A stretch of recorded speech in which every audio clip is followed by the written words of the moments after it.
Okay, guys, so welcome to lesson 4. Let me just put that out there and make myself.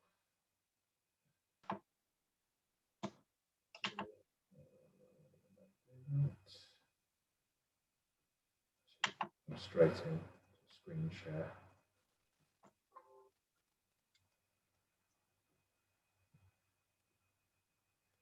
Okay, so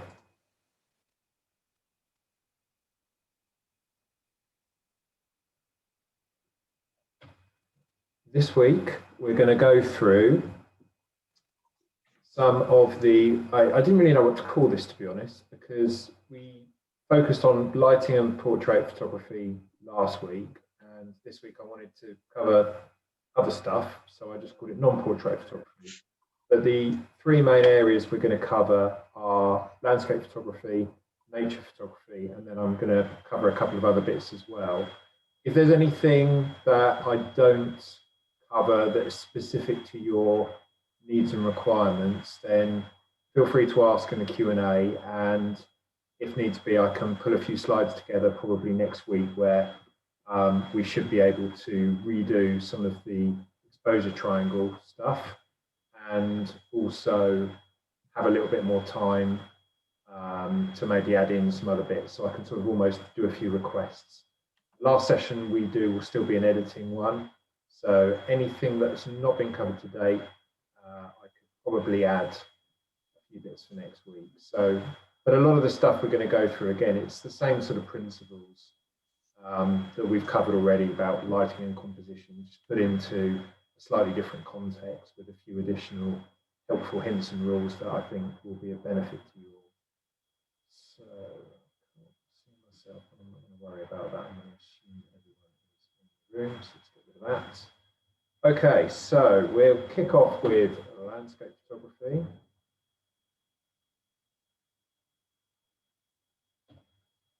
Okay, so landscape photography. Now, most of the images that I'm going to be showing and talking about won't have been taken that recently. There's a few on here. I managed to get out just before the last lockdown and do a couple of photo walks, but really I've been so focused on the business for the last 6 years that I haven't made many pilgrimages to go out and actually photograph landscapes, and certainly not photographing landscapes with the kind of effort and patience that's required.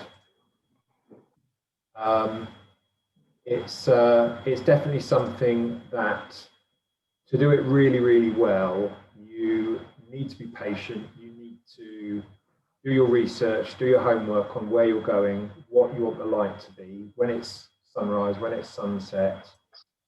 Take a tripod so you can stabilize the camera if you're shooting in bad light. And in most cases, to get really good looking images, you will need an element of editing skill. So some of that we will cover in the editing session, and I will edit a few landscape images as well as portrait images, so you can see a variety of editing techniques. But the key things with landscape photography, as you can see on here, generally you'll want a reasonable depth of field. So we're looking for high aperture or a high f-stop number. That's because we want to see front and back on the image. We're not isolating a subject and blurring out a background here. We're trying to paint the whole picture that's we're viewing with our eyes. And if we want any kind of detail in the sky or the foreground, we need that f-stop to be quite high. Otherwise, it just there isn't going to be any detail to really do anything with. And quite often, and this is not the case with the image you've got up here, but where there's an interesting sky, you want to bring that out by pulling the detail out of it. On this day, there wasn't, so as you can see, I've not really focused on the sky, and it's more about the foreground and the juxtaposition of the green of Hyde, I think it's Hyde Park, James, I can't remember, I think it's Hyde Park, in front of the cityscape, obviously, of London. And it was the contrasting between the greens and the greys that interested me, and the sky being grey just made it part of the cityscape, really. You won't need particularly fast shutter speeds because your subject matter is not generally moving. So you can stop it down to however low you need to go, but just make sure that your camera is stable. So remember, if you're handhold shooting, I wouldn't go any lower than 100th of a second. If you use a tripod, you can have that exposure as long as you need. You would need to then put the camera on self-time mode, which is going to enable you to take your hands away from it. And there won't be any vibration on the camera when the shutter opens, especially if it's open for more than a couple of seconds. That camera needs to be absolutely rigid and still, otherwise the slightest knock on it or vibration in it is going to blur the image. Retain the lowest ISO that you can to get the image sharp and in focus. So with a generally slower shutter speeds with landscape photography, you can normally keep the ISO fairly low unless you're working in really, really low light. As I say, using a tripod in low light situations is key. You can get tripods pretty cheap. If you want something that's you're going to be able to use in water on a river or on a beach, and it's not going to rust away, you probably want to be getting something that's carbon fiber. They're lighter to carry. They're not going to rust up. They're not going to fall apart if sand gets in them. It's like anything, the more you spend, the more rugged it's going to be. And if you take your landscape photography seriously, you'll probably want to spend several £100s on a really high-end tripod. I spent a load of money on a tripod years ago and then realised that in wedding photography, the only time I ever use it if I'm doing fireworks shots, and I only do those like once or twice a year. And even then, sometimes I'm too lazy to get it out and I find an alternative way of doing it. If landscape photography is your thing, it's worth investing in. Initially, a cheapish tripod, and then if you really get into it and you're going to do lots of night photography, then get something a bit better. One of the key things with landscape photography, you want to try and balance the exposure of the sky with the foreground, if the sky is of interest. Now, again, here it's not in this image, but you'll see some coming up where it is, and that's going to be. Rafe, I'm sorry, the sound's really bad again. Everyone's saying in the chat. Yeah, I've just picked up on it. There's nothing I can do about it. It's the same as, I mean, thanks for letting me know, by the way. I'm not, but it's not a microphone issue. I can hear my own voice very clearly. Is it just fading in and out, or is it consistently quiet? It's got like weird feedback noise. Every time you talk, there's a high-pitched hiss. Okay. Right. Okay. I haven't had that before. No, I've not come across it either, to be honest. Let me try plugging this microphone in, see if that reduces it. Bear with me for a second.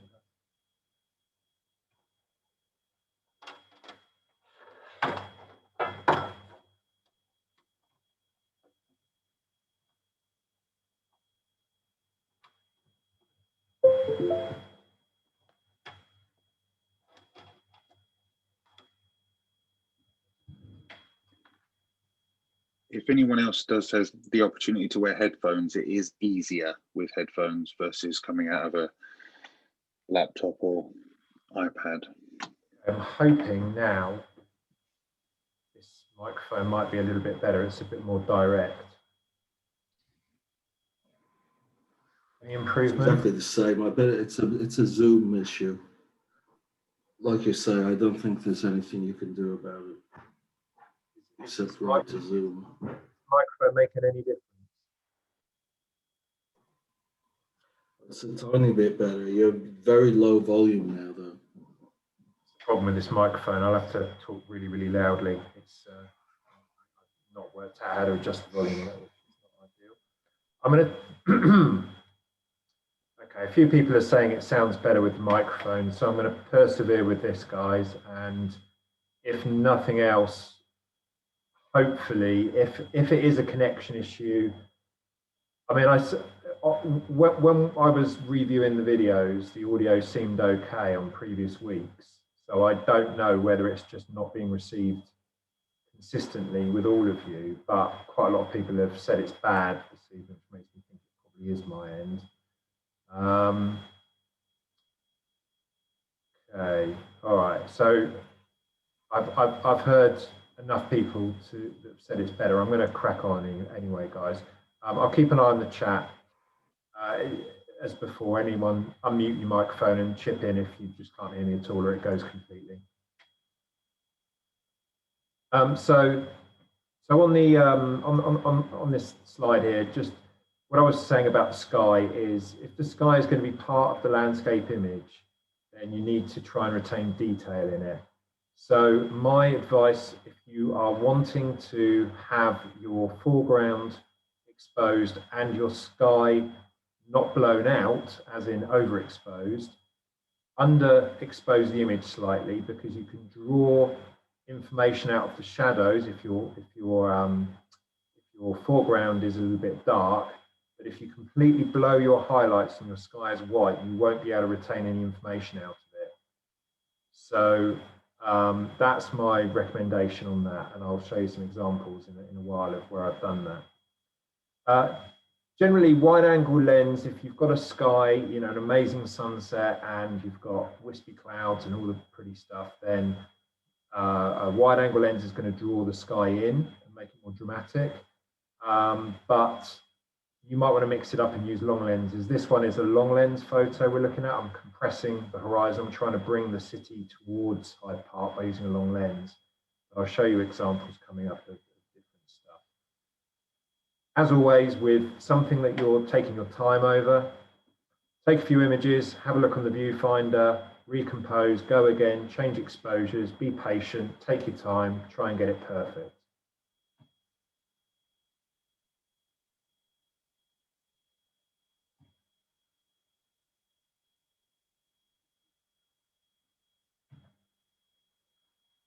Okay, as an example here, which is one taken on my widest angle lens that I've got, my 17-40 zoom lens, taken on the Isle of Wight. I've tried to make the composition around the rocks and the lines from the sea coming in and out. There's lots of detail in the water there, which is what I really wanted to try and capture. And there was a nice purplish tinge to the sky as well. It's obviously late afternoon in winter, and it's just a simple image, but again, it shows what can be done with a wide angle lens, and you will get more exaggerated leading lines with a wider angle lens. If you remember back to our composition session in week 1, we talked about wide angle lenses drawing the corners in. That's something to look for particularly. So it's on very well. Come on.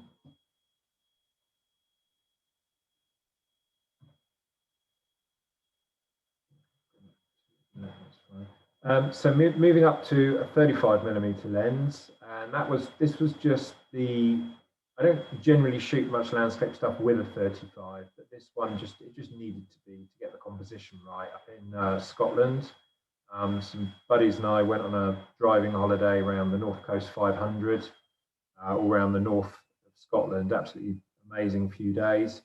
And this was a photo where I just climbed up on a mountain. We've got the cars lined up, and it's something that we were always planning to do, was to capture this. I think it's the Cailescu Bridge.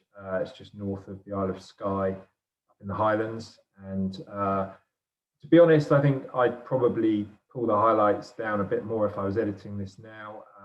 They're a little bit bright, particularly with the cars reflecting the light. And I'd maybe draw that sky in a little bit more, make it a little bit more moody. That's just how my editing's changed in 5 years, but that's what I probably do now. But it's still, you know, a lovely. It's the curve of the bridge that makes the image, and as you can see, it's photographed to f8. So I've got front to back detail. The shutter speed is less important here because the cars weren't actually moving. But it's really all about that depth of field to get, you know, everything from the blue car at the front to the mountains in the background sharp. Rafe, can I just ask you a question about that? Yeah. What made you go for the 35mm lens and not a wide angle lens?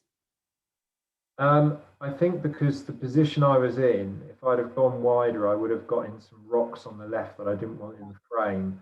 And also, if I'd have gone wider, then those cars at the back of the queue would have been even smaller. It would have exaggerated the distance between the front car and the rear car. Yeah. So that would have been my reason, because I was conscious that all the drivers probably wanted to see the car in the photo. Otherwise, the Porsche at the very back would have been like an ant. I think if Yeah, I'd have yeah, gone with the 17mm lens. That was probably my reasoning. I'm trying to go back sort of 5 years now and remember why I would have made that decision, but I'm pretty sure that was why. no good. Thank you. Rafe, I've got a question as well about this actually. Yeah, go on. Polarizing filters. Yes. Have you ever used one for when you're doing photos of cars, and what success have you had? Did you use one here? I haven't. No, I haven't used one.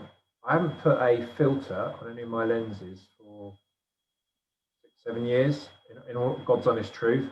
But that's not because they don't do a job and they don't work. It's largely because I am fundamentally a lazy photographer. I will get the best image I can with the least amount of packing and taking loads. I don't believe in taking all of my gear out with me all the time.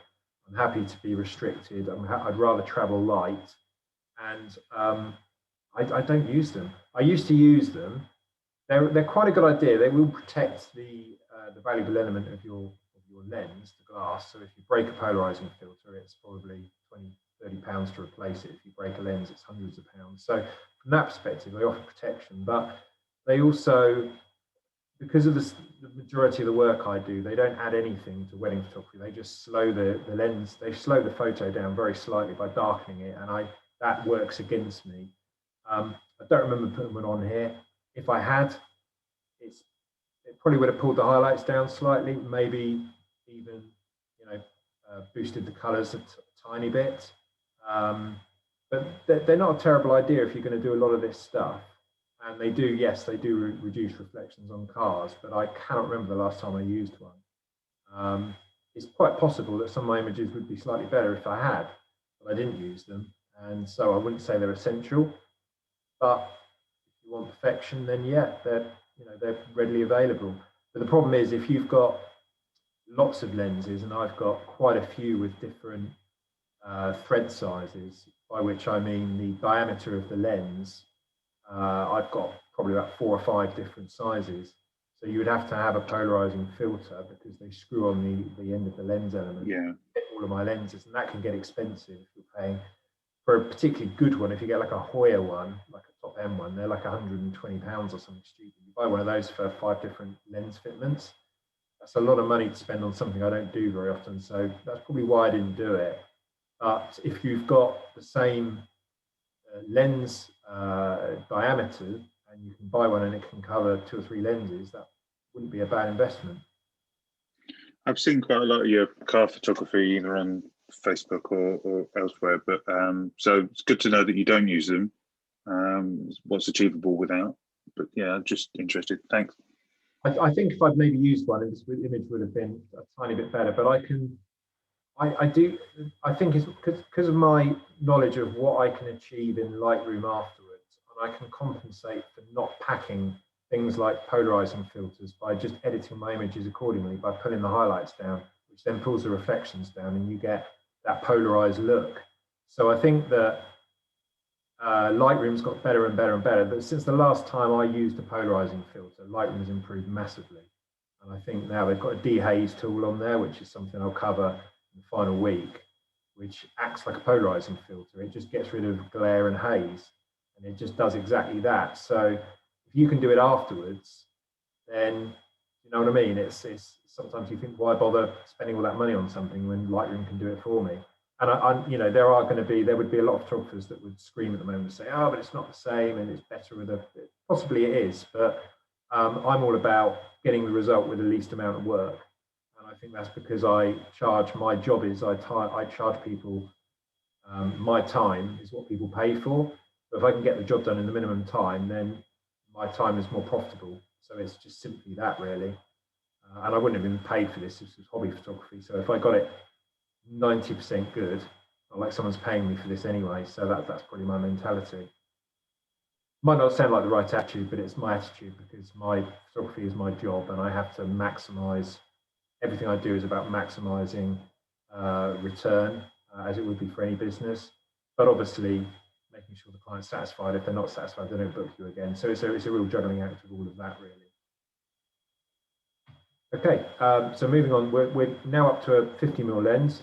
Not a lens I use very often. This image I took in, I think, 2010 maybe, or 2011, quite a long time ago.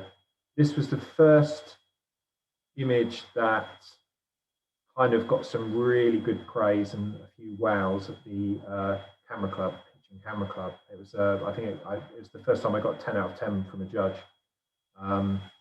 and it was just a misty morning in autumn. But you've got the haziness of the image and the colours and the composition. Having the tree off on the third just made it work really well. It was the perfect lens choice for this because you get a bit of compression with a 50mm lens, so you can see the layers behind. If I was half a mile back and shooting that with a 200mm lens, it would have really compressed it even more, but it wasn't possible because of the lay of the land. It's down, for those that are local, Lily Bottom Road that runs between Offaly and Kimpton or Whitwell. My old daily commute for my old job before I was a photographer, so I always used to take the camera if the weather looked interesting. The key points on this, apart from the focal length, is f11. So there is sharpness behind. And, because there was, and I'm not saying I did this deliberately at the time, but it worked in my favor, because I went with f11 and because of the mist, there is a degree of separation between the different lines of trees in the background. You'll see that obviously you've got, this is a darker tone, there's more contrast, and there's a medium amount of contrast in this row, and then there's less contrast in the back where they're sort of separated by the haze. They're all relatively sharp, but the haze has separated this tree from the background. Whereas you could have, without any haze, if I'd have photographed that at f11, these trees would be just as dark as this tree, and the image wouldn't have worked as well. So that was probably more by luck than judgment, but now as a better photographer, I can look back and say, well, that's why that image worked, even though I just got lucky at the time and the haze actually did the separating for me. So I hope you guys sort of understand what I'm saying there, but at f11, you are in normal light without any mist. This is all going to be just as dark as this, and this tree is going to kind of get lost in the shuffle a little bit as a result. So just something to bear in mind if you're shooting in fog. I would always advise go with a high f-stop so that you can really pick those layers out behind. An example with an 85mm lens, which is fairly long and compresses. So you've got the cityscape shot from South Bank, you've got Gherkin in the middle there, and just shows the difference when you haven't got an interesting sky, as you haven't here. It's largely pretty clear. There's a few tiny wafts of cloud. There was no benefit to really opening the sky up with a wide angle lens, because then you bring in a whole load of clutter that you didn't necessarily want in the photo. So I've just picked out the key 3 buildings here. As I will say a few times with this lesson, we've got trees. So remember, we talked about trees in the compositional lesson. We've got 3 things here making this interesting.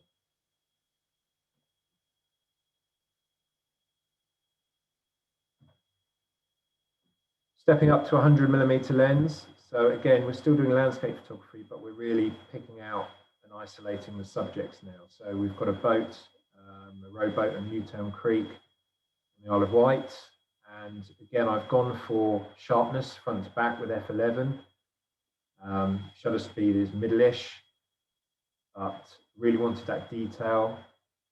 So the rope all the way to the back of the boat was all going to be sharp. With a longer lens, obviously remember that you are more likely to separate your foreground from your background. You're going to get more blur. So even at f11 on a 100mm lens, we've still got a background that's out of focus. You'd have to be up at f18, maybe f22 to have that sharp, which probably wouldn't want. But if you photograph with a 100mm lens at f2.8, it's very unlikely that this pole and this rope are going to be in focus. Depending on what you focus on, if it's this boat, you might get focus on here, but that might be a bit blurry. So it depends how much detail you want, but I think with this image, it kind of worked at f11, seems to be the best compromise. And again, rule of thirds, boat is right where it should be.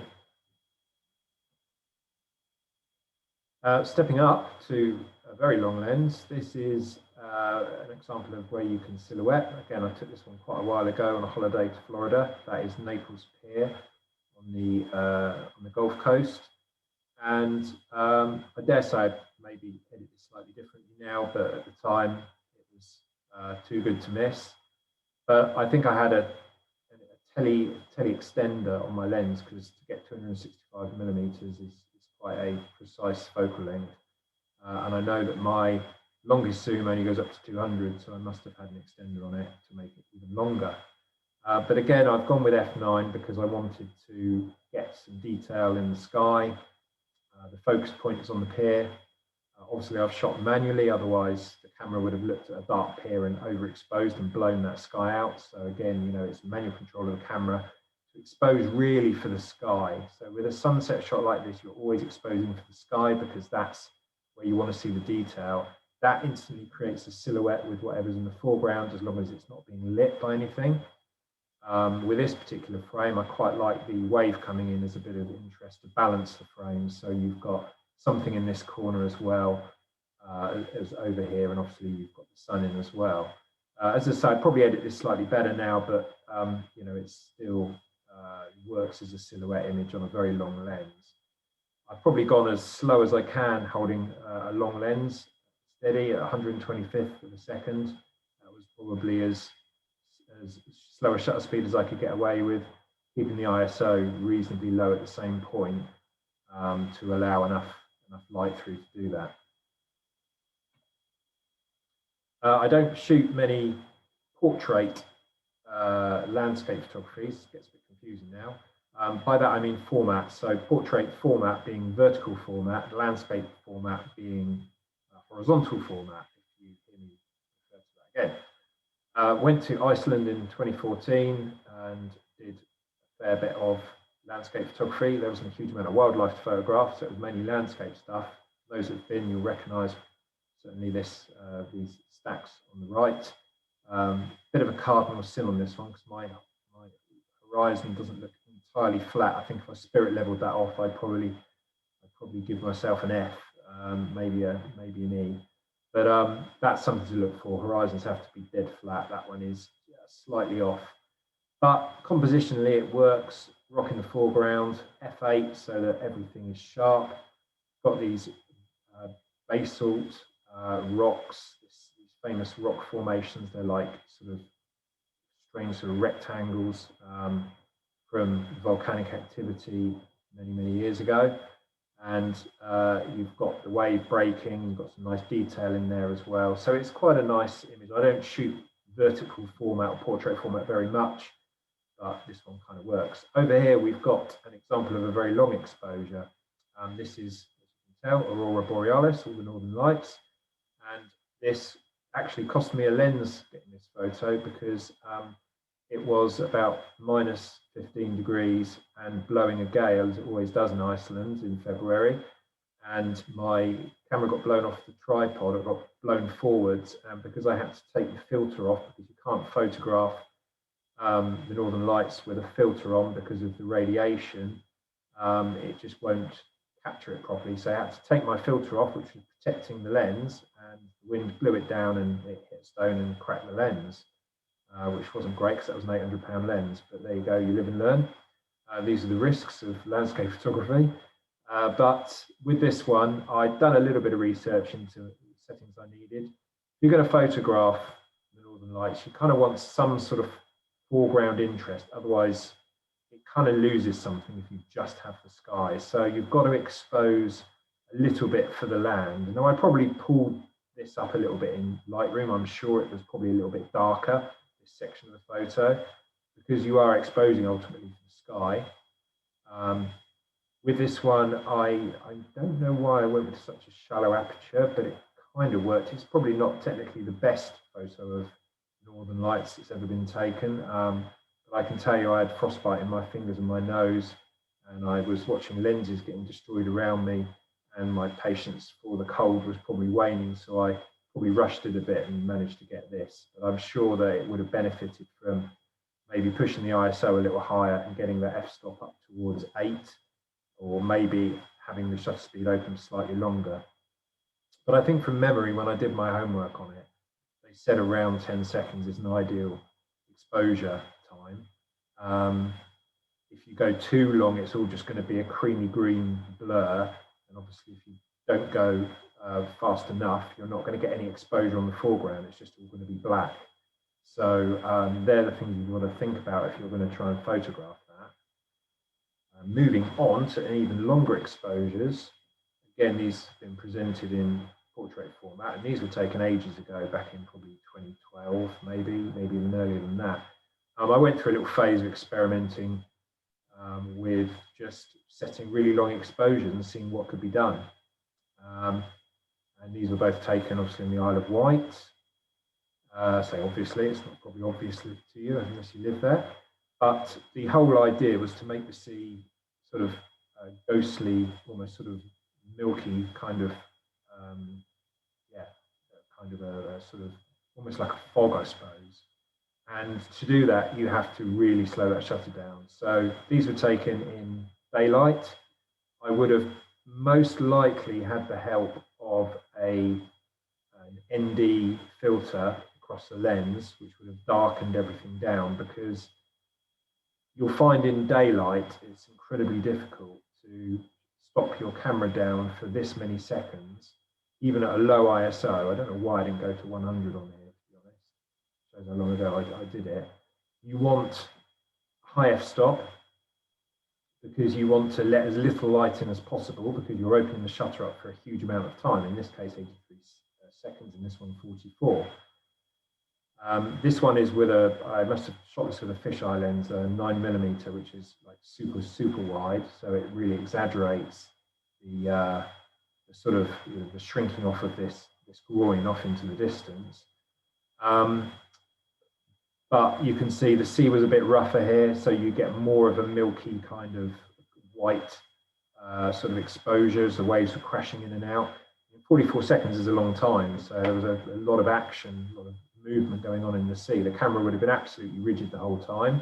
Probably did a better job of stabilizing it than I did in Iceland. And you retain some of the detail from the sky, which you can sort of play around with. And the ISO is nice and low, so the image quality is fairly good. And everything is going to be sharp front to back because you're at f20. But as I say, if you ever want to do this, I think the filter I had was a screw-on one. You can get slide-on ones. You can get like square ones that you can get like a filter adapter and then slide them down, and they're sort of, some of them will be sort of dark at the top and light at the bottom, so that you can get that perfect landscape exposure. But again, I can kind of do that in Lightroom now, so I don't use them. They're just a bit of a faff, but I used to use them, and they were an almighty faff when you were getting buffeted about on a cold beach in winter.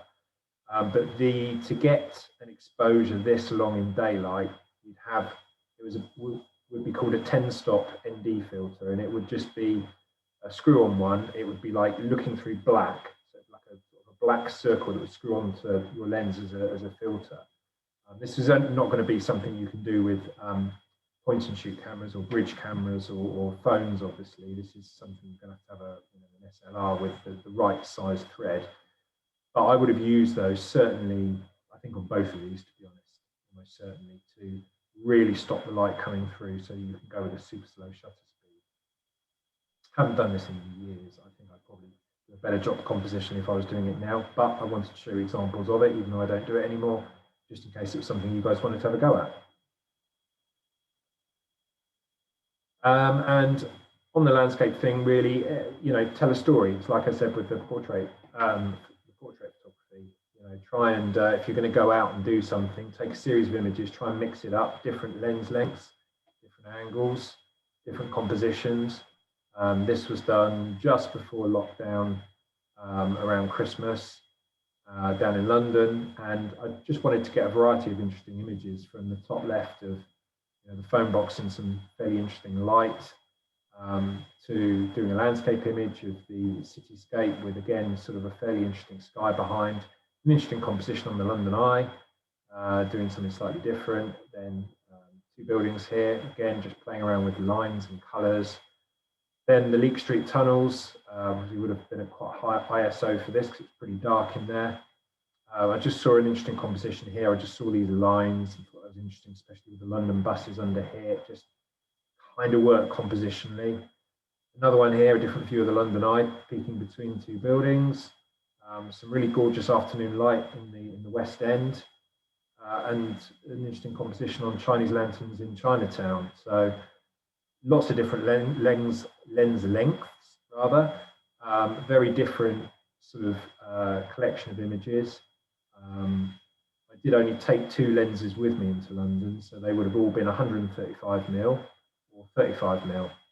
So you can probably tell this one's 35, and that one's 35, and I think all of the others are 135, possibly 85. I might have borrowed my friend's lens, but it was just a case of I only wanted to take a little bit of kit with me and see what I could do with it. And I had no preconceived ideas of what I was going to photograph. I just went out and I just thought I'm just going to see what I can do. And that's how photography should be, I think, a lot of the time. You think about the light you want and the time of day for sure, but even in the middle of the day, you can get interesting stuff. You've just got to go out and test it.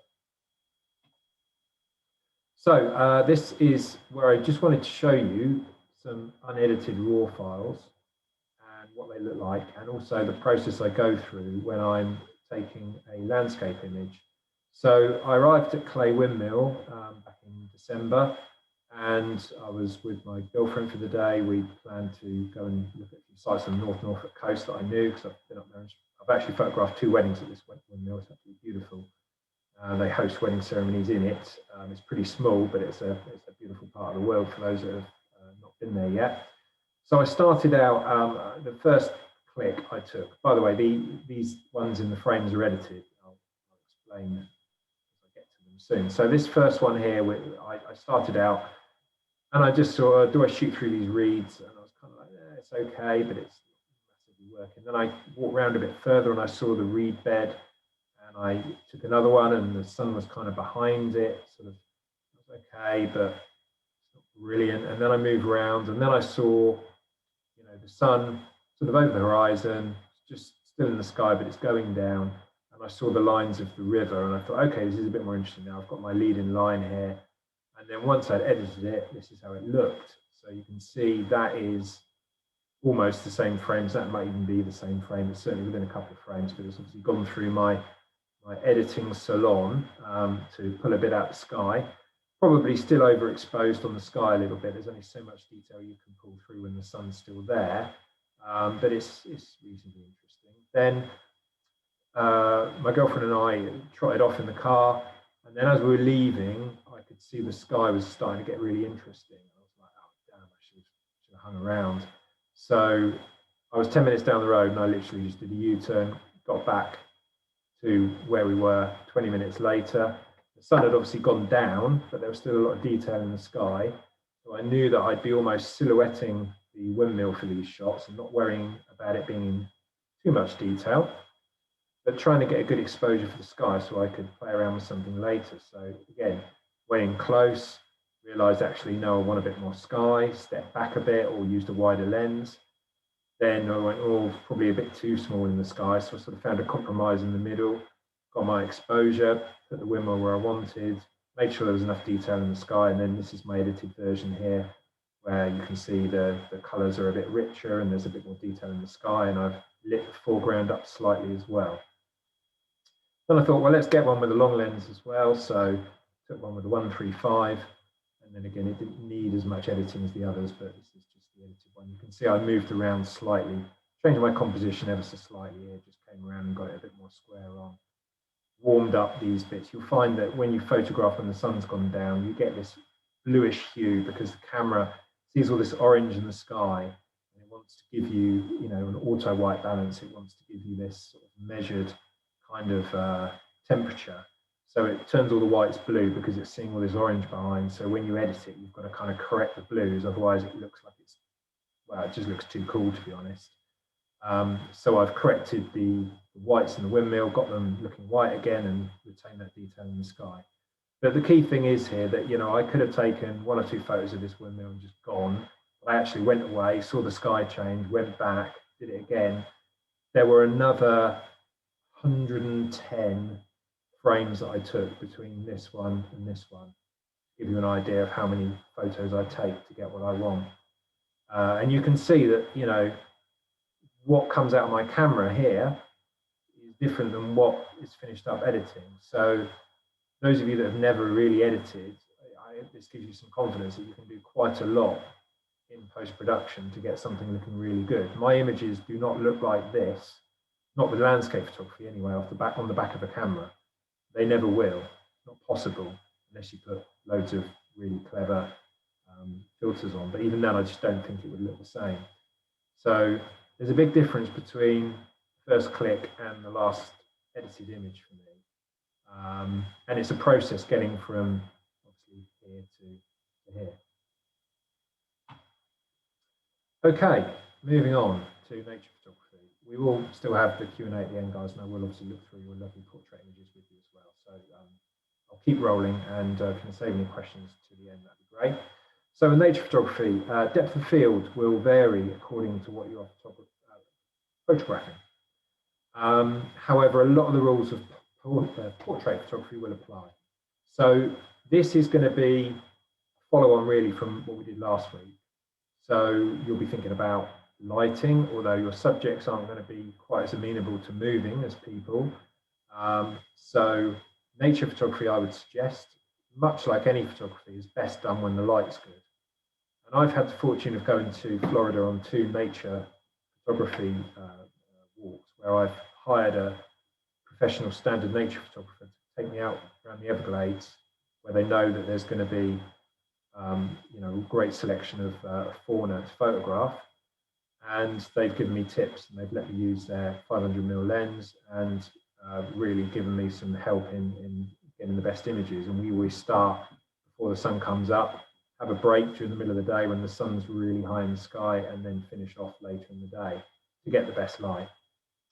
So with this, you are generally looking for higher shutter speeds because your subjects are generally going to be quick. So over 1,000th of a second for things like birds and small animals that move fast. Your ISO will need to be pushed quite high to get you those shutter speeds. If you're not in amazingly bright light, you'll probably need your ISO to compensate to get yourself up to over 1,000th of a second. So just bear that in mind. Your shutter speed is critical with nature photography. But your depth of field also needs to be shallow because you are trying to isolate your subjects from the background, as is the case with this heron, I think, or is it an egret? I think it's a heron. I'm sure it's a heron. It's definitely a heron, 100%. Longer lenses are useful because, without stating the obvious, you can't walk right up to a heron with a 24mm lens and go, all right, mate, so there you are. Let me just grab you there. That's it, lovely. They're not going to hang around. So longer lenses to get your subjects close. That will help isolate them and blur the background.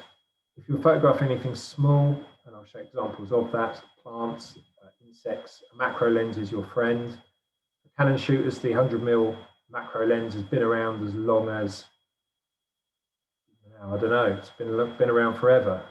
It was around when I started SLR photography, and it's still for sale now. It's pretty much the same lens.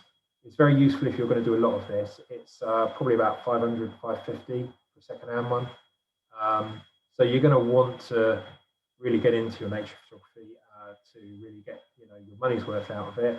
But it's also a decent portrait lens, so you can use it for portraits as well because it's long and it will blur backgrounds really well, but it will enable you to focus very close up on things which a standard lens won't be able to.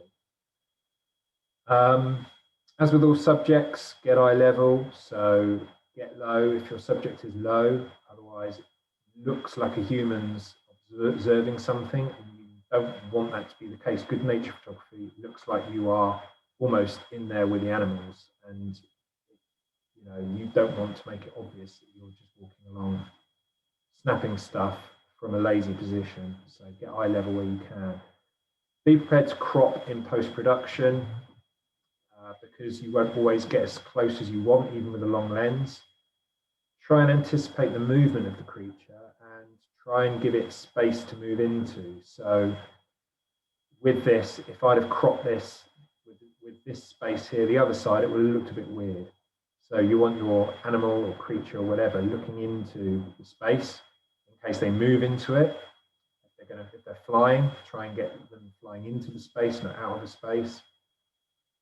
And as I said, you know, if this is something you want to do more of, then there are loads of places, even in the UK. I've gone, there's a guy called Bob Bryn's Search who spoke at the Camera Club a few times, and very good nature photographer, runs some really good workshops. There's a few places in the UK. He also does safaris to Africa as well. I recommend him. He's a really nice guy, knows his stuff. I did one of his courses many years ago, and got some really good stuff even in this country. So yeah, if anyone wants to find out more about that, then obviously let me know. His name again is Bob Brind Search. So his surname is BRIND SURCH. He's got a website with everything on. So I'm going to the chat. Stop me tabbing the screen on. So this is one I did in Florida.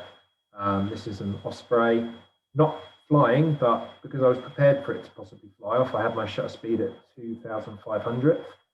The ISO was reasonably high to compensate. It was obviously in a bright, loads of light, so that wasn't an issue. But you'll see here that I was very careful not to blow out the sky and make it white, because I wanted it to be blue. And also the white feathers on the bird, you don't want to lose the detail in that. So it would have been easy to overexpose this, but the exposure is luckily about right. It's on a very long lens, 500mm, which is a very expensive lens. So there's a reason why it looks so sharp, and that's because it was almost a £10,000 lens I was borrowing. So even I won't spend that on a lens. And it's f5.6, which I think is probably as low as it would go for the aperture anyway, but still enough to get everything that needs to be sharp. This one, obviously photographed a bit closer to home, red fox, and this was actually on one of Bob's courses, where they have a lot of wild British animals in a captive environment. So they're a little bit more used to humans. So you can get, you know, this would be a difficult photo to get purely in the wild, because foxes are generally, even the brave ones in London aren't going to give you this. They're generally going to see you and do a runner. But these foxes, they're not quite dog tame, but they were certainly used to being photographed. So you get a bit closer. I was on a 200mm lens, which is not crazy long for nature photography. But again, you know, even at 6.3, f6.3, you can still see it's blurred behind quite a lot. But there's enough sharpness in the face, which is where you need it, which is what matters. If you are lucky enough to be able to get something like a cormorant catching a fish, as was the case here, obviously you need that shutter speed high, because the cormorant is not hanging around with that fish. He's trying to flip it around and get it down his neck. So he's shaking about, moving really, really fast. So my shutter speed was good enough. Again, very difficult getting exposure on this because of the angle of the light to the bird. I've had to lose the sky to get the detail in the feathers, because it's a dark bird. So to get any sort of detail in the feathers on a dark bird, you've got to have it quite high exposure. Which means you get a white sky. It's just the way it is. If the light had been at a different angle, lower in the sky, it might have been, and you retain some detail. But I think this was close to late morning, so we didn't have the best light. But it was all about capturing the bird and the fish, which kind of did. I'm not worried about getting the feet of the bird in, because all of the stories going on up here, this is where you want your eye to be. So it kind of leads through the bird's neck to the fish and tells your brain what it needs to know. This is a baby polecat, and Again, this was taken at the nature reserve that Bob took us to, and similar to the fox, sort of similar kind of settings really. These little fellas move quick, so you've got to have your shutter speed pretty high and ready. F5.6 still gives you a good bit of isolation from the background, but make sure that the face is all sharp. And this is not a wild animal, as I'm sure you'll tell, but it's something that's perhaps a little bit more accessible to you guys for practicing. Dogs are the unfortunate bearers of a lot of our practice photography, and this is not my dog, it was someone else's in the village, but I thought, what a handsome chap, let's get a photo of him. And I'm on my longish lens, it's my portrait lens, my 135, but I wanted to get a bit of detail in the dogs first, so I went with f5. If I'd have gone with f2, which that lens stops down to, and gone on the eyes, then there wouldn't have been as much detail here. It still would have been an okay photo, but the nose would have been a bit more blurry. So I was kind of happy with that. But it's a nice portrait of a dog, and I think dogs like this photograph, they've just got such fascinating faces. They just look hilarious when you photograph them. But you'll notice that I'm down on the floor. I'm probably on my tummy, to be honest, lying down, getting eye level with the dog. So he's kind of looking at me going, what is that idiot doing? But if I'd have stood up and taken this, it just wouldn't have looked the same. Bit of macro photography now. These are all taken with the same lens, my trusty 100mm macro. Very different subjects. First one on the left, I'm a big fan. It's one of my little closet geeky hobbies is Britain's wild orchids. Since I was a boy, fascinated by them. No idea why, just love them. Blessed to live in Hitchin on the edge of the Chiltern Hills, where there's access to probably about a dozen or so species of wild orchids, some quite rare, which is a good place to be located. Only Kent is probably a better place for wild orchid hunting than the Chiltern Hills. So these fly orchids, they actually have these up on Pegston Down. There's a nature reserve called Hoobit Nature Reserve for those that are local to me. But they're very difficult to spot. They're not a massively rare orchid, but they're tiny. They're absolutely tiny, and they're brown and green, so they're really hard to pick out. They're not bright pink, and they don't stand out. But they've got a sort of a fascinating kind of look to them, and the sort of dark brown of the petal, which is designed to mimic a fly, so they get pollinated by insects, always kind of stands out to me. And yeah, here's an example. Even here you can see, because I'm pretty close up to a very small subject, this is f5.6. This is a lens that goes down to f2.8, and I'm still getting a bit of blur on the front of the lip of this flower here. So probably could have gone to maybe f8. I'd still have a blurred background because I'm that close to the subject. So remember, the closer you are to your subject, and in macro photography, you're really close to it because you've got a close focusing lens, you're going to get blurred backgrounds. There's no way you can photograph something this small with a macro lens and have the bushes behind totally sharp. You don't want them to be f22 because they're going to start interfering, but they're not going to be sharp. They're just going to be a bit more unsightly. So you are going to get blurred backgrounds with a 100mm macro lens no matter what you do, which is what you want, to be honest. You want to isolate your subject. Same lens, different subject, chalk hill blue butterfly. Again, in the same nature reserve, I was photographing this orchid, and setting's very similar, but there is slightly more light available here, so I've got slightly lower ISO than over here. Everything else is the same.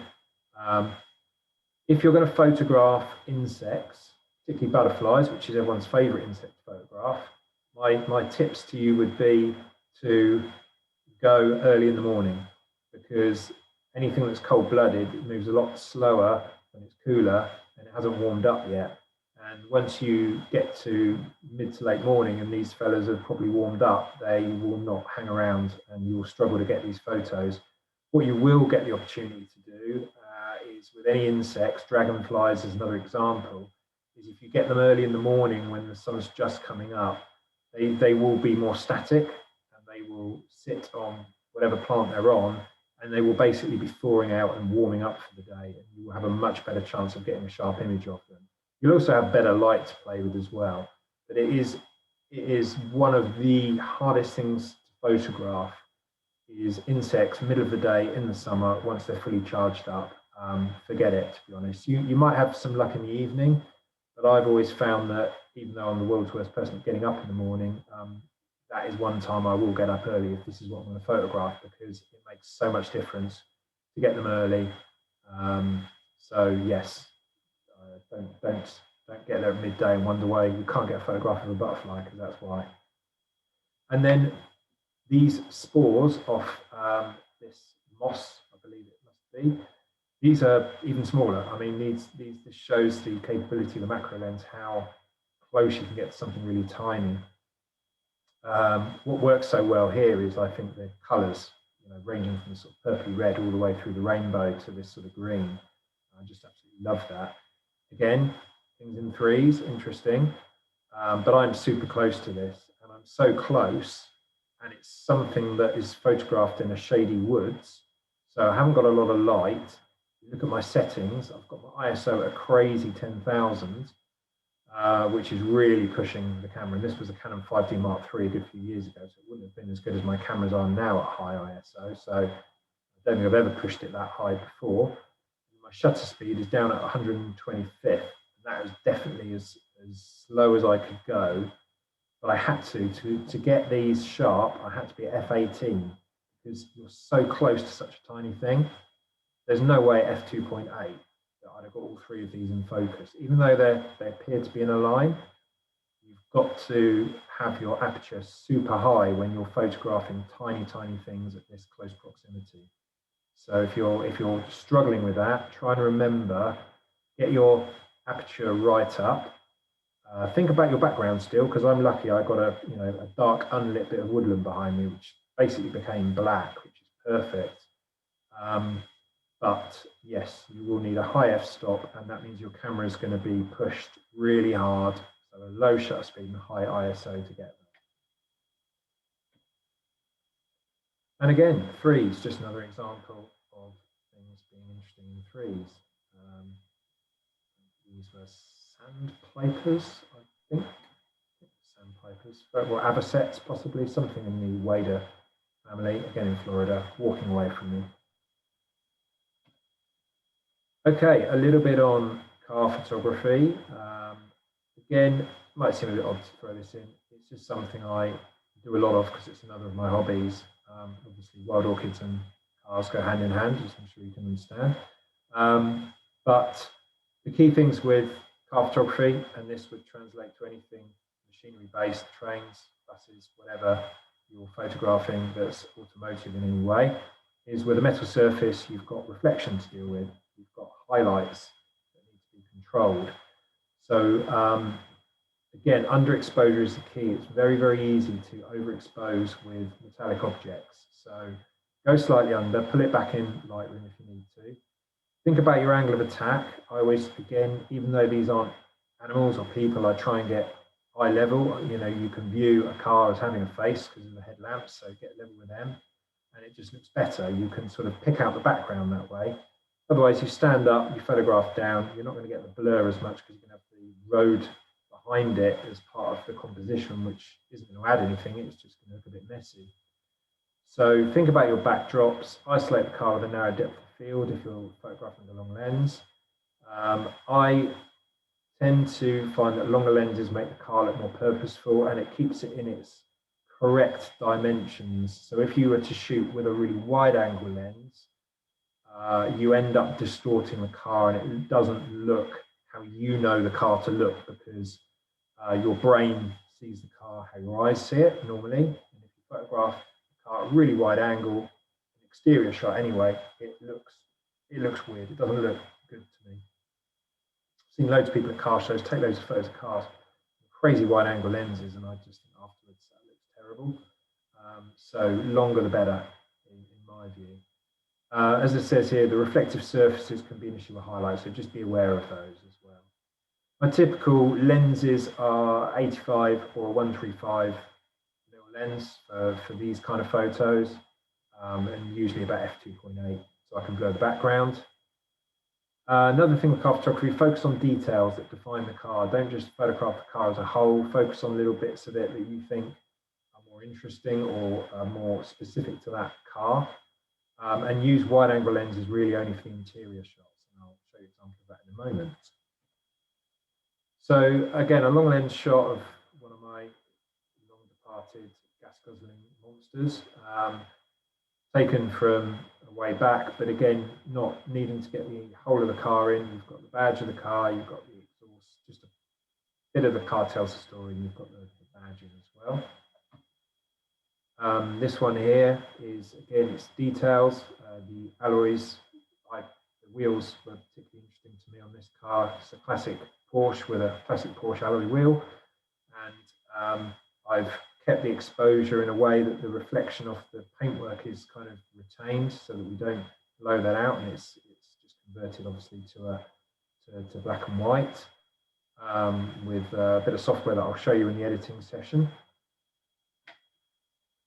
This is just an example of photographing the interior of a car, as I sell my cars like I change my underpants, and therefore I'm constantly taking photos of them to sell, and usually getting less for them than I paid for them, but every now and again it works the other way. But this is taken with my 17mm lens, just to show that you can make a car look more spacious in the interior. I very occasionally end up photographing cars for friends that are selling them, because a car with a good advert with good photos is going to definitely attract a higher price and more interest than one taken really shoddily on a mobile phone. So use your skills if you're selling your cars, guys, and you might get more money for them when you come to sell. And again, threes. So just at a car show. Interesting on this one, looking at it, I think there's a bit of distortion on this. The Golf here is a little bit soft, a little bit out of focus. So I took this on my 35mm lens, probably at f1.8. Perhaps it was a bit too low, but it was getting dark anyway. But just interesting. Three cars of the same type, all parked together in the threes. And final bit, just a quick bit on bokeh photography, partly because we have a florist in our midst, but also because it still gives you guys an insight into some rules that I would put in place for this kind of detail photography. Shallow depth of field is quite good. It's good to have a bit of blur. f2.8 works quite well for photographing flowers and bouquets. Try and always retain the natural colours, and when you're editing, don't be tempted to just whack up the saturation too high. It looks unnatural. You know, if your greens are too green, I can smell it a mile off if I see someone's editing and they've just cranked up the saturation. It looks terrible. You don't want the greens to be too green. So I try and keep the colours natural. The camera will retain them as they were. If you're photographing in good light and you're away from a tungsten light source, which is an orangey light, like a typical household light, you can get them in natural light. That's going to help you massively. So turn off any orangey lamps in your room, get to a window, get the best light on them you can. Try and make a concerted effort to decide what you're focusing on. It could be anything here, but I've obviously targeted this rose, and the other roses are in the frame, and you can see they're there, but I only felt I needed to put this one into detail. Try various angles, do some close-up detail shots, try different views, and allow space for the flowers to, inverted commas, look into. Again, a little bit of dead space here. Could have moved the frame across, but I didn't think I needed to. I was quite happy with a bit of dead space. So settings on a bokeh shot, f2 on this one. Probably could have done it at f2.8. I wanted to try and lose the floor behind as much as I could, so I didn't want to go too high on the f-stop. ISO is what it needs to be. Shutter speed doesn't need to be massively high, and it's a 35mm lens, so I can get the whole bokeh in and try and blur the background a little bit.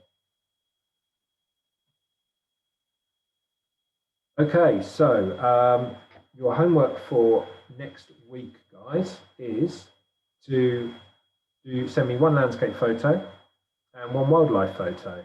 Now, I appreciate that It's tough to photograph wildlife when there's not much of it at this time of year, but you'll be surprised what you can find out there. Daffodils and snowdrops are out, so there's something you could go for. Or if you can photograph some animals, great.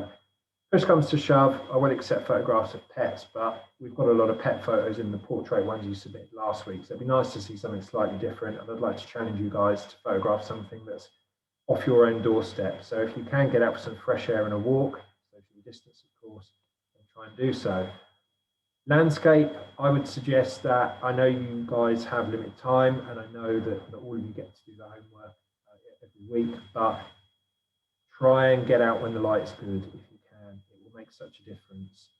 You know, try and avoid a grey day, try and avoid going out in the middle of the day. Try and time it for, if it's not first thing in the morning, try and get it, you know, late afternoon. The sun's around till 5ish now, I think. So between 5 and 5:30, you probably get some pretty good light if there's some sun. So I want one example of each. I don't mind if it's a wide angle or a long lens. I just want to see what you guys can do on those two areas for me. Okay, right. That is that. Let's have a look at some of your work from last week. Here.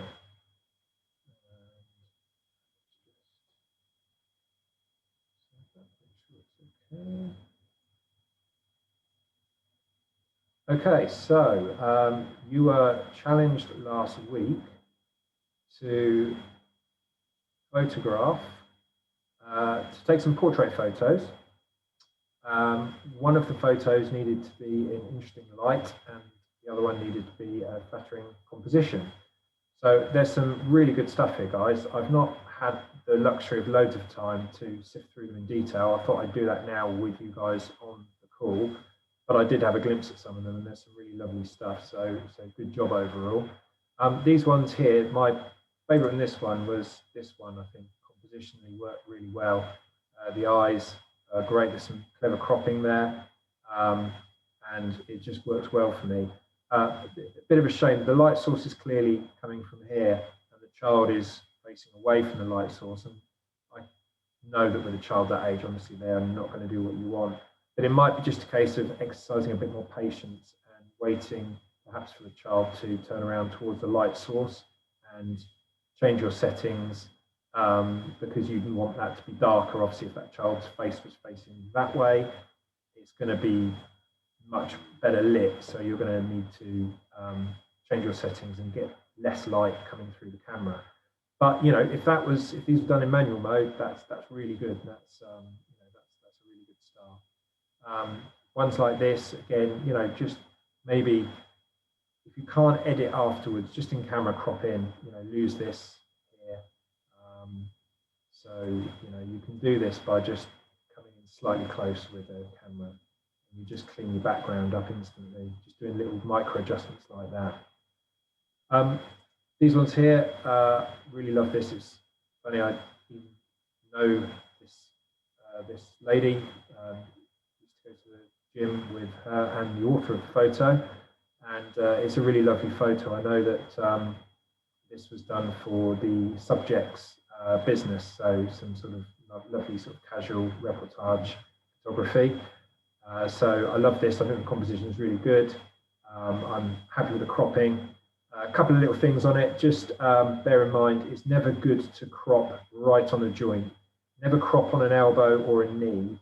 It's absolutely fine to crop across the middle of the thigh or middle of a shin, but if you get too close to the knees, it just looks unnatural if you crop on an actual joint. It looks like they've been the unfortunate beneficiary of some unfortunate surgery. You can see if I just crop that in, it looks a bit weird. But if you crop in, I mean, it's a bit difficult now with this one, but it just, to me, looks a little bit better if it's on the middle of the thigh. Highlights are a little bit blown on this. Probably, I mean, this is not the raw file I'm looking at here, but you can always sort of pull the shadows out a bit and drop the highlights down, just to try and retain that. But I can see that the light was quite harsh as well. Looks like it's sort of middle of the day when these were taken, judging by the shadows on the posts. But lovely. This one here, just absolutely fantastic. Really really love that. The focus on this one looks like it's on this section, the mouth, which is great because I mean that is where the action is, the crumbs and the general grimace of the baby. But it would still probably benefit you if you got the eyes just a tiny bit sharper. They're pretty good, but they're not quite pin sharp. But that is a fab portrait. I really love it. The depth of field, the composition, the moment of the face is brilliant. It's just really, really well done. And I think the exposure is pretty good. I guess if you this is something I've shared and used, but if you use a radial filter tool, my favorite tool in Lightroom, you can just focus the area you want to stay that light, and it just darkens the rest of it slightly in a very subtle way that sometimes improves things a little bit. This one's really good as well, shooting from high up. The eyes are pin sharp on this one, which is what you need. Again, really good composition, really love that. Happy with the head being cropped here. We've just left the chin in, which is good. I wouldn't want to see the chin being cropped off. Really well done, very interesting. I even like the fact that his eyes are the same colour as the top he's wearing, which works really well as well. Good stuff. These ones here, self-portrait, two self-portraits, but I really like the lighting here. These are obviously, looks like these are done with a flash. I'm pretty sure they are because the author contacted me to tell me he was using flash. And this is obviously off-camera flash, so a really good job of doing this. So it looks like the flash gun's been set off to the side here, maybe slightly at a 45-degree angle because there's some light hitting the cheek here. So he's done a really good job of making sure both the eyes have got some light on here. So it's a very typical sort of Rembrandt lighting setup of a kind of almost 45 degrees of light. Well controlled, not burnt out, very professionally done, really, really solid image. And then this one here, where the angle of the flash has obviously been changed to 90 degrees. So you've got this almost, it's almost like like a half moon job here, isn't it? Dark side of the moon and the light side. I like it. It's intentional, so it's clearly been done, with intent. And because you've not done a halfway house on this, I think it works. In terms of good portraiture, it's obviously not quite as effective as this as showing the subject, but I think it's very interesting. And I think, again, you play around with the whites on this, you put a bit more contrast out of that, like that. I think it just looks even better. You want the highlights, maybe the whites, maybe them is probably enough, but it just looks a little bit more dramatic, I think, when you play with that contrast. But I really, really like that. It's great. This one, just looking at this one, it's not a portrait, but it's a good use of light. Looks like some sort of early morning or late afternoon light that's coming in nice and low through the window. Ideally, would have wanted that to have been a human subject on that, but it's still, I can see what the author's tried to do by showing the where you've got really sort of low light coming through a window and the effect of that. Again, pulling the highlights down just resolves that a bit. It was a little bit overexposed, but you can sort of pull those in and now and warm it up slightly. That looks pretty good actually. It's a lovely image. So I think just controlling the highlights was the main thing on that. Other than that, I like it. I like the contrast in it. And you've got the vase on the third there as well, which works well. And this one is a lovely one of a little one, shot from above. I think with the, I'm just going to see if I can see the settings on there. Here. So f4.5. I don't know, that might be the limits of the lens, to be honest. You've got your ISO really high, it's obviously pretty dark. You probably could have brought your shutter speed down slightly. I think probably 200th, 250th would have been fast enough, and even if the little one was moving about. And then you could have pulled your ISO down a bit, so maybe had that at 1600 and maybe that at 200th, 250th. If your lens would have stopped down any more, I would have done, but I don't know, that might be the limits of it. But if you were at f2.8, you'd have focused on the eyes and blurred the background a bit more, it would have looked a little bit more like this one we were looking at back here. But still, it's a lovely photo. A couple more portraits here. I really like the fact that the subject head is kind of clear of the bushes. That works for me. Just a little bit of a gap there is just enough. So that pleases me greatly. Again, it's just slightly too bright, but you know, you can pull that in a bit and it's good. There's a little highlight on the cheek here, which is just one of those things, you can't really do a huge amount about that. But it's pretty good light on the subject. It's also quite bright. You can tell by the highlight coming through, but compositionally really good. You've got on the rule of thirds, the line going across here, you've got the eyes in the right place, which is great. And on this one, you've got a much softer, much more sort of a diffused light, much more sort of a grey day. And again, it works well. If I'd have photographed this, I probably would have moved my composition slightly across. I can't do it now because there isn't any frame here, but I think you could have had more space here and cropped in tighter here, which is difficult because I'm not sure where I'm sort of going with it, but just if you'd have had a little bit more space here, maybe for the subject to look into. I always like that. I always like space in front of the subject. But it is well done and well exposed. Good image. Okay, so interesting one here. So this looks like some sort of mirror, ring light mirror type thing that the subject's looking at. So there's some light kicking off that, which you can see is falling back on the face. So I like that effect. I think that's really interesting light coming off here. And I think that was obviously the intention of the author to show some interesting light in the face. So they've done very well on that. I think that's really, really good. Looks like the settings have been controlled. The shutter speed's really, really low on this one. You could probably go a bit higher with your ISO. You wouldn't have to have such a low shutter speed. So, and also f8, you could probably have that aperture a lot lower as well. That way, you really want to be getting a shutter speed of over 200th of a second because it's a little bit soft. It's not quite as sharp as I'd like. But the intention was really good. I really like the use of light, and that was the main thing here. But I think play around with these settings, get that shutter speed up a bit, and I think you'll have an even better image.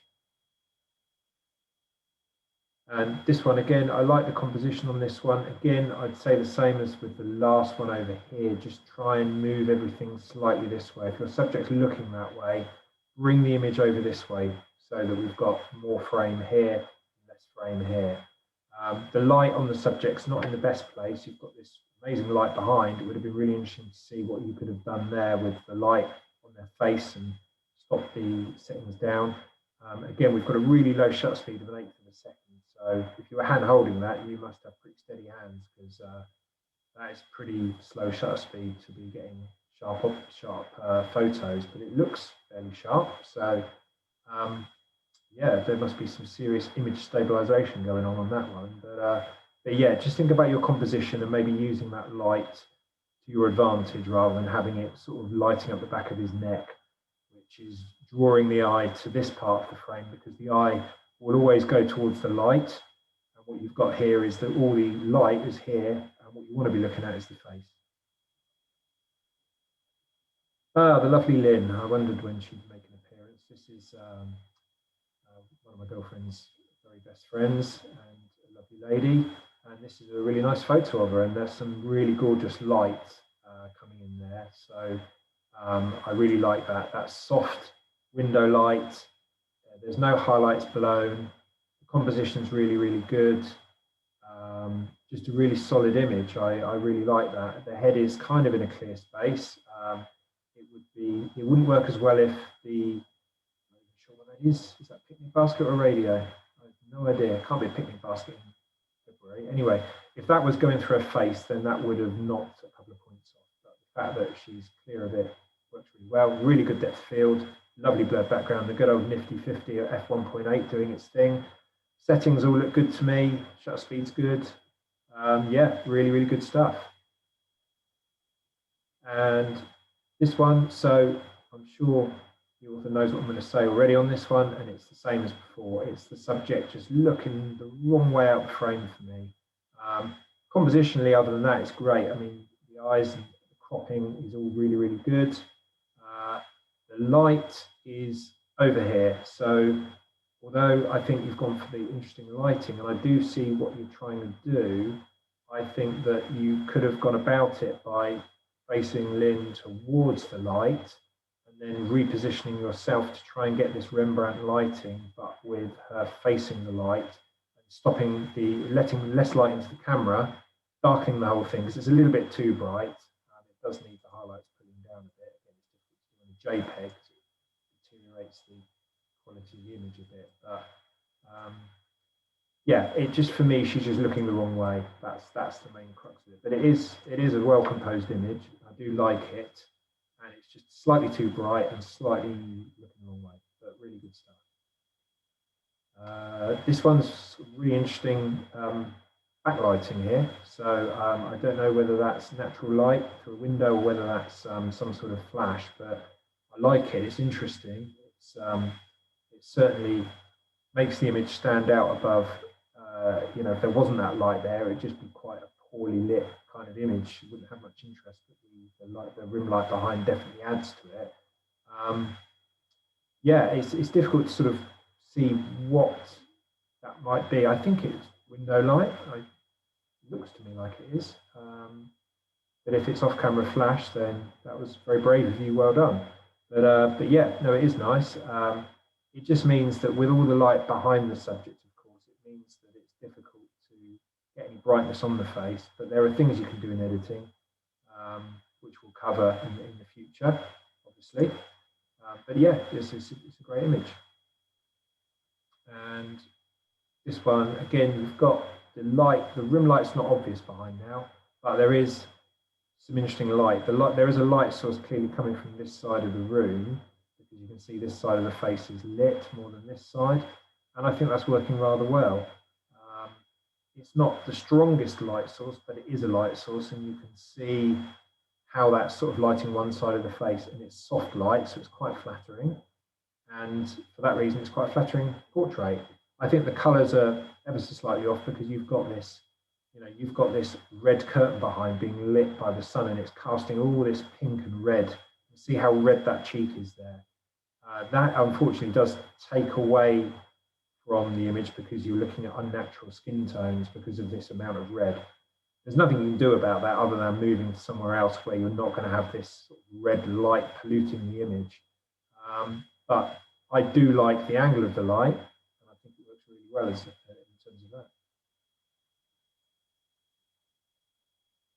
that. Okay, so we've got a lovely cat photo here. I actually have less of an, I know this cat is looking away from the space, but it works better in this example because it's not angled quite so deliberately away. But the main thing is the focus is absolutely pin sharp on the eyes. I mean, they are in focus, which is what you need. You can see now that's absolutely pin sharp on the eyes. It's locked in the tree. So really, really good. F1.8, another nifty 50 photo. All the settings look great, perfectly exposed, beautiful composition, really, really lovely image. And this one here is my nemesis, and it's tungsten lighting, which is my arch enemy in life. But if it's used creatively, as it is here, it can work really, really well. So I quite like this. I think that it's a very interesting composition, and I like the sort of angle of it. Again, if the highlights get pulled down a bit, it just sort of helps a bit. But yeah, it's good. Not as strong as the cat image, but still a very interesting composition, and I like what the author's tried to do. And another cat photo. Again, another very good subject. The settings on this one are a bit more interesting in that the shutter speed's really, really low at 1/60th, which is brave photographing a cat at that shutter speed. So I would say you've got some wriggle room on your ISO there. You could definitely push that up to maybe 640 and have a bit more shutter speed to deal with. It does look sharp though. You've actually got a good image, but I think that you know, if that cat would have moved at 1/60th, it would have been a blurry mess. So give yourself more scope for success, more chance. I don't think these twinkly lights in the background are adding anything to the image because they're taking my eye off the cat. The cat is where the business is here. The lovely pink of the nose, the beautiful blue of the eyes. It looks like the saturation has been boosted a little bit deliberately, but that's fine. It kind of works. But these twinklies just take my eye away from this. So think about what your background is, because these bright lights just drag the eye away from the cat. Okay, you've got a lovely photograph here of what I believe is a younger sibling. And that's a really nice composition. I think the author has definitely thought about their composition and where they put the eyes and the subject. Not blessed with the best lighting here. That's no one's fault. That's just what you had to play with. It was possibly a bit too dark to get them by a window. So the lighting is never going to be great in this circumstance, but the composition is good. I like that very much. And I'm wondering if perhaps stepping back a little bit and having a little bit of the other arm in. You remember what I said earlier about cropping off at joints. This one is unfortunately cropped on the shoulder. So it does have the unfortunate effect of making the subject look like an amputee, which is never the intent when we're trying to flatter people. So it's fine to crop, but try and do it in the middle of a limb between the two joints. So again, on this one, I would show a bit more of this arm, and I think that would work a lot better. And this one is another lovely portrait. I really like the smile. I really like the clear background. I think the author's definitely thought about that. The lighting's pretty good. It's a bit better than the other one. There's a bit better light on this one. I don't know if the author noticed, but the one thing on here that unfortunately sort of scores it down a little bit is just the fact that the eyes are not sharp. It looks like the camera has focused on the fingers here. So if I zoom in, you can see hopefully this is where it's sharp, the sort of hair around here. So, and actually the bow here, I think that's possibly where it's focused here. But this is a little bit too soft, and that's just the focusing. So that's just a bit of practicing with your camera's focusing. Always get it on the eyes. Look at it on the back of the camera. Zoom in if you can on the back of the camera. Make sure it's really sharp, and then if it's not, go again, take the photo again. But always keep going until you think you've got it spot on. Because it's difficult. A lot of the time I take photos and on the back of my camera it looks sharp, and when I put it on a 27-inch screen it's not. So even now I still make that mistake because it's difficult at the back of a camera. But I think in this case, if you can, depending on your camera, if you can zoom in a bit and blow that up and use the magnifier tool when you're reviewing it on the back of the camera, you would have probably spotted that it was lacking in sharpness here. But you only make these mistakes usually few times, and then you kind of you do remember. I would always want to know that if I was taking a portrait, the eyes were sharp, and I tend to now obviously obsessively check that. But I thought they were a really lovely batch of photos. I think all of those there was some lovely work, and I think some real progress being made by everyone. I've seen lots of compositional thought put into these, and some really good lighting as well. So keep carrying this forward, guys, to your other homework projects, and yeah, it's been really encouraging to see. So I'm going to close it down, stop sharing the screen. If you guys want to unmute your mics if you've got anything you want to ask, then go for it, guys, basically.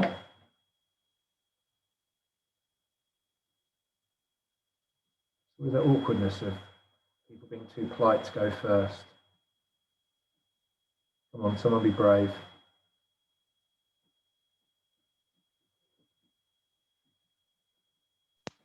Hi, Rafe. Can you hear me? Yeah, hi, Sophia. Yeah, that's fine. Hello. I mentioned this on my email to you, and I don't know if there's a short answer to this, but the challenge that I found when I was taking pictures of my cats was that even though I would focus on their face, it would still, for some reason, when I would take the photo, it would focus on like their nose or like a specific part of the photo, but not their eyes, even though I selected that on my camera. And I wasn't sure if I'm doing something wrong or if there's some sort of trick to that. There is the focusing modes on cameras are they're very they vary wildly between the cameras, and it's difficult to say with 100% clarity which would be your best route to go down. What I would advise, if you're finding that, is when the camera is allowed any decision making when it comes to exposure or focusing, you do feel like as a photographer it's frustrating because it's making decisions for you. I would say if you can get it to the most manual focusing mode, to the point where, have you got a joystick on the back of your camera for moving the focus point? I don't have a joystick. What I Move it around with your finger on the touchscreen. I can't remember which model you shoot with. Yeah, I've got a Canon 750D. What I tend to do is use the use the touch screen. I've forgotten what it's called. And the reason I do that is because I find if I then touch on the cat's face or the person's face, I feel like I've got slightly more control than when I use the viewfinder. But even when I do that, it's still, for some reason, wouldn't always be clear on their face, and I'd have an amazing shot, but their eyes would be a little bit blurry.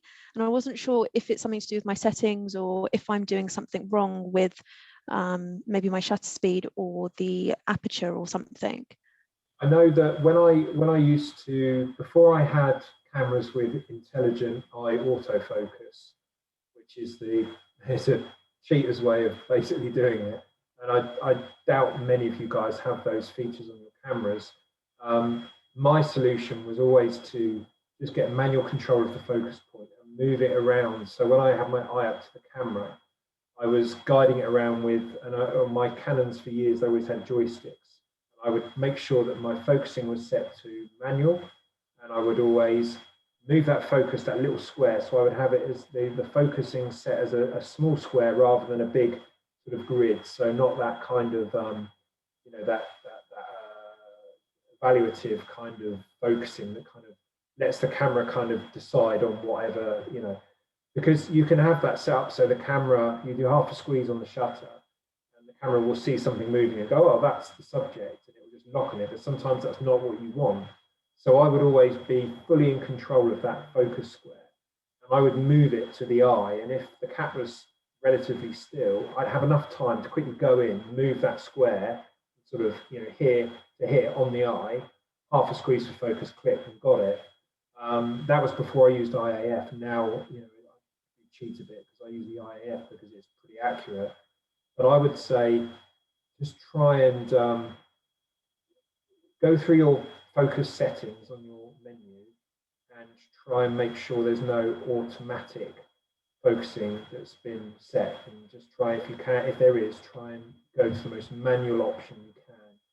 Just practice something that's maybe static so it's easier for you, and then just know that you're in a position when your camera's not going to make that decision for you, because sometimes it will go in the eye and sometimes it'll go in the nose, and it's really frustrating when it goes in the nose. I know that from experience. It's the same with people, because you'll lose a really good portrait if the nose is sharp and the eyes aren't. So it's the same for anything really, anything in nature, anything that's living, it's got to be on the eye. So have a little look between next week and this week and next week. If you're still struggling, drop me an email, and I will see if I can find some time. I'll see if I can find out something online with your specific camera and see if there's a way around it. Oh, thanks, Rafe. I wanted to ask as well, kind of related to that, but do you find that happens, because obviously you're doing wedding photography and people are moving around all the time, and those pictures have to be crystal clear because people are paying you. So do you find that you still get shots that may have been a perfect shot from a composition perspective, or the person looking lovely, but you've had to bin it or not give it to them because their face wasn't fully in focus or sharp? Or do you find now you've got that technology, you don't really have that issue? Well, I haven't had many weddings since I've had the technology. Yes. Oh, okay. The last year, I was I shot my last wedding season without autofocus, but I was still manually able to move the focus around. Yes, every single wedding, there's shots I miss. Clients obviously are never aware of that, even though I've got 2 or 3 formal ones on this course. But you know, the big shots I don't miss. No, you know, the bride walking down the aisle, you know, the group shots, the bride and groom portraits. You know, I make sure that they've got good frames. But even then, bride walks down the aisle, I'll take, you know, 120, 130 photos, maybe more, of the bride walking down the aisle, so that I know that I've got somewhere the focus is spot on. Because even with my cameras I've got now, which are immensely good at focusing, they still will miss the odd frame. But I compensate by taking an absolute load of frames. And that's why I say, you know, back button focus gives you separate control of the focusing from the shutter. Shooting in high-speed continuous mode, L servo, means the focus is going to move with the subject front and back, and you're going to burst more frames, give yourself a higher hit rate. And all those things that that's the way I shoot, and the way I recommend that is because it will give you guys more chance of success. But your camera will still get it wrong. Even professional photographers, their cameras will still occasionally go, you know, they'll hunt on the wrong thing, or the lighting will suddenly change and a door will open in the background, fire a load of light into the scene, and the camera will get confused because there's this bright light source. Stuff like that happens at weddings all the time. You know, you never get 100% hit rate. So there's absolutely nothing wrong with failing. You know, I fail over and over and over again, but I don't fail on the stuff the client expects. You know, that's the difference between, I suppose, being professional. You can't, you know, there's things you have to get, there's shots you have to get. So I think just don't be disheartened, I think, is the message by you know, this not working. This is why it's a hobby. It's no pressure.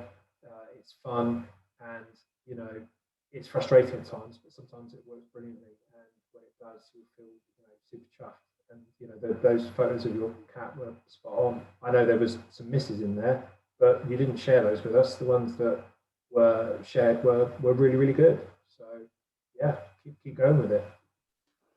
Thanks, Rafe. No worries. Anyone else?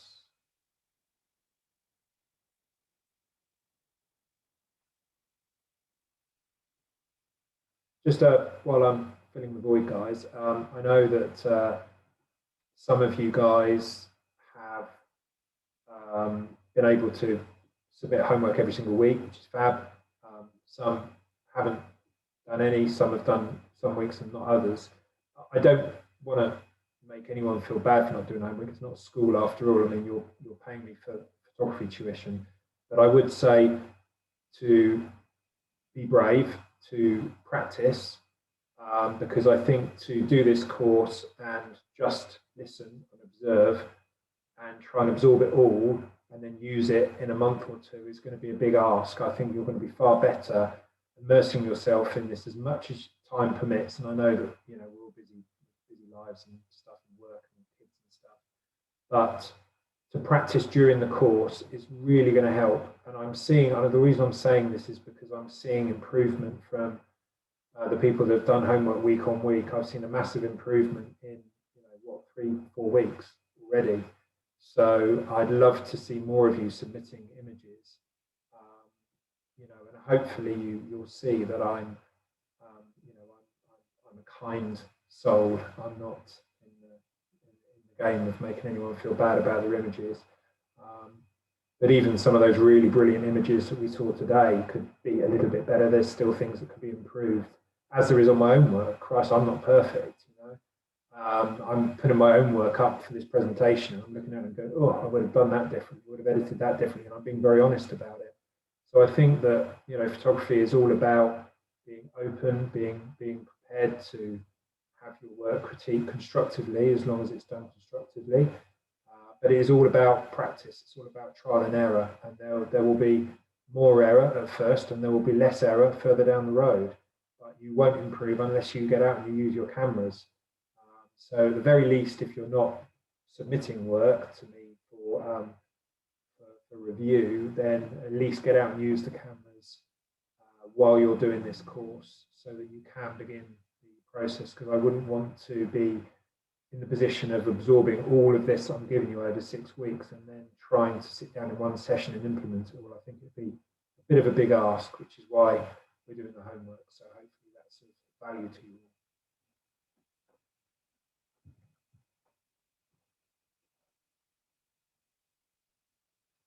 Anyone else? Anything I can help with before we go? I'll open the chat here. I'm missing out on the chat.